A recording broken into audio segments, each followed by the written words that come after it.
Hi friends, welcome to my channel Sanjay academy. Today we will learn about Noam Chomsky. आज हम लोग नोम Chomsky का भाषा विकास का सिद्धांत है, इसको पढ़ेंगे। आज हमारी थर्ड क्लास है मनोवैज्ञानिकों की सीरीज जो हम पढ़ रहे हैं। इससे पहली बार क्लास में हम क्या क्या पढ़ चुके हैं, अल्बर्ट बेंडूरा को पढ़ चुके हैं और सिगमंड फ्राइड को पढ़ चुके हैं। तो इनको जिन लोगों भी ना देखा हो वो इस क्लास को जाके देख लें। इसका लिंक है हम डिस्क्रिप्शन बॉक्स में दे देंगे। जो नोम चोम्स्की टॉपिक है ये बहुत ज़्यादा इम्पोर्टेंट टॉपिक है। इससे एक से दो क्वेश्चन आ ही जाता है, क्योंकि देखिए ये पहली बात तो भाषा का टॉपिक है। चाहे आपकी हिंदी भाषा हो, इंग्लिश भाषा हो या संस्कृत हो, कोई भी लैंग्वेज हो, और सीडीपी में भी ये क्वेश्चन आ जाता है। तो ये बहुत ज़्यादा इम्पोर्टेंट टॉपिक है, इससे दो क्वेश्चन बन जाते हैं।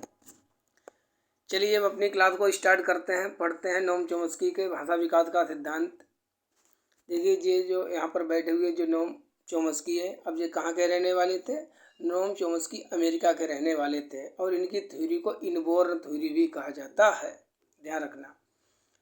ठीक है, इनका मानना है कि बच्चे में भाषा सीखने की क्षमता जो होती जन्मजात होती। जैसे कोई भी बच्चा है तो वो अगर भाषा सीखता है, क्यों सीखता है? क्योंकि उसकी भाषा सीखने की क्षमता है वो जन्म से ही होती, इनेट एबिलिटी होती, बाई बर्थ, जन्मजात। क्यों बच्चे की क्षमता होती जन्मजात? क्योंकि इनका मानना है, कहते हैं बच्चों के मस्तिष्क में एक डिवाइस होती है जिसके कारण वो भाषा को सीखते हैं। उस डिवाइस को इन्होंने क्या नाम दिया? LAD। इसको याद रखना, क्योंकि LAD की फुल फॉर्म आ जाती है कि LAD की फुल फॉर्म क्या है। LAD की फुल फॉर्म क्या बनेगी? Language acquisition device. हिंदी में क्या है? भाषा अधिग्रहण यंत्र। देखिए जैसे हमारी मातृभाषा हिंदी है, मैं हिंदी में बोल रहा हूँ, आप लोगों की भाषा पता नहीं क्या होगी, मातृभाषा हिंदी होगी। तो आपने ये हिंदी जो भाषा है बोलना कहाँ से सीखा? घर परिवार से ही सीखा, कहीं स्कूल जाने की तो ज़रूरत नहीं है हिंदी बोलने के लिए। जैसे एग्जाम्पल के माध्यम से समझते हैं, जैसे ये है, ये बच्चा है, ये अगर हिंदी भाषा बोलने वाला परिवार है तो ये बच्चा है अपने आप हिंदी ही बोलने लगेगा, इसको कोई भी बोलने की सिखाने की ज़रूरत नहीं होगी। ये पंजाबी बोलने वाला परिवार है तो इसमें जो बच्चा है ये पंजाबी जो है अपने आप बोलने लगेगा, जैसे जैसे बड़ा होता चले जाएगा समाज को देखकर। ये जो है ये तमिल परिवार है तो इसका बच्चा क्या, कौन सी लैंग्वेज सीख जाएगा? तमिल बोलना अपने आप सीख जाएगा। क्यों सीख जाते हैं बच्चे स्वयं से भाषा सीख बोलना? क्योंकि उनके माइंड के अंदर क्या होती है? LAD, language acquisition device. चलिए इसके आगे चलते हैं।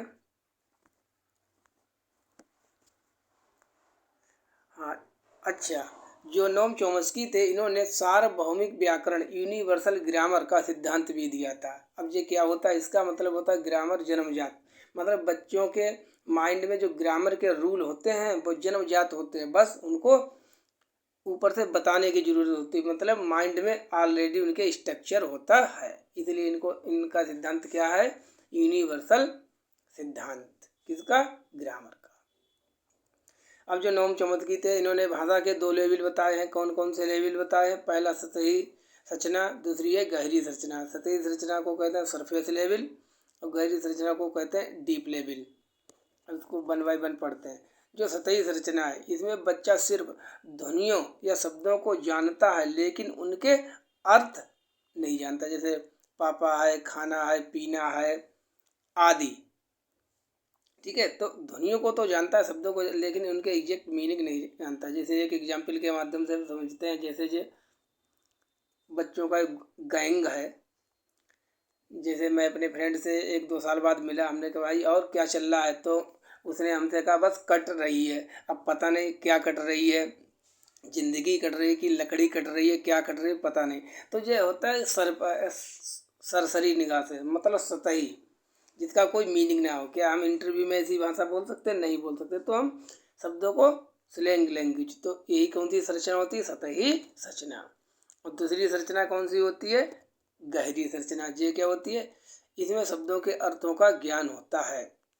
जैसे आप लोग हैं, पहले सीटेट पास करेंगे, ठीक है, सीटेट पास करके मान लीजिए रिटर्न पास करेंगे, रिटर्न पास करके आप इंटरव्यू के लिए जाएंगे। तब क्या, जैसे जे भाई साहब इंटरव्यू दे रहा है तो क्या है इंटरव्यू में हम इस प्रकार की भाषा को बोल सकते हैं? नहीं, वहाँ पर बोलने के लिए हमें शब्दों का एग्जैक्ट अच्छे से मतलब पता होना चाहिए। इंटरव्यू में ये उत्तर नहीं आप दे सकते हैं कि बस कट रही है। तो यही इनका कौन सा लेवल था? 2 लेवल बताए थे इन्होंने भाषा के। पहला लेवल था सतही संरचना, दूसरी थी गहरी संरचना। चलिए इस पर आधारित हम क्वेश्चन कर लेते हैं जो प्रीवियस ईयर क्वेश्चन पेपर है किस प्रकार से पूछे गए हैं। ये पहला क्वेश्चन है, बच्चे भाषा सीखने की क्षमता के साथ पैदा होते हैं, मुख्यतः ये विचार किसका है? सीधे सीधे नाम बताना है। Alias वाइगोट्स्की, Ivan Pavlov, Noam Chomsky, gene पियाजे। तो इसका आंसर क्या हो जाएगा? Direct Noam Chomsky. इस प्रकार से क्वेश्चन पूछे जाते हैं। दूसरा क्वेश्चन क्या है, निम्नलिखित में से कौन मनोवैज्ञानिक ने भाषा अधिग्रहण यंत्र, देखिए ये पूछा गया है, ऐसे भाषा अधिग्रहण यंत्र ऐसे भी आएगा हिंदी है, LAD की संकल्पना दी है?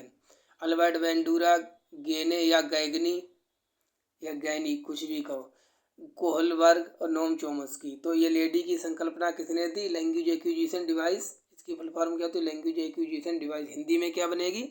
भाषा अधिग्रहण यंत्र। तो ये किसने दिया भाषा अधिग्रहण यंत्र की संकल्पना? Noam Chomsky. चलिए अपनी क्लास को यहीं पर कंप्लीट करते हैं। आज हमारी ये 3rd क्लास थी जिसमें हम साइकोलॉजिस्ट को पढ़ रहे हैं। अब हम नेक्स्ट वीडियो में हम अगले साइकोलॉजिस्ट के पढ़ेंगे। तो जुड़े रहे हमारे चैनल के साथ, और मैं पूरा CTET का सिलेबस आपको यूट्यूब पर करवाऊंगा। तो जुड़ जाइए, हमारे चैनल को सब्सक्राइब कर लें जिससे आपको अगले वीडियो का नोटिफिकेशन मिल जाए। Thank you for watching.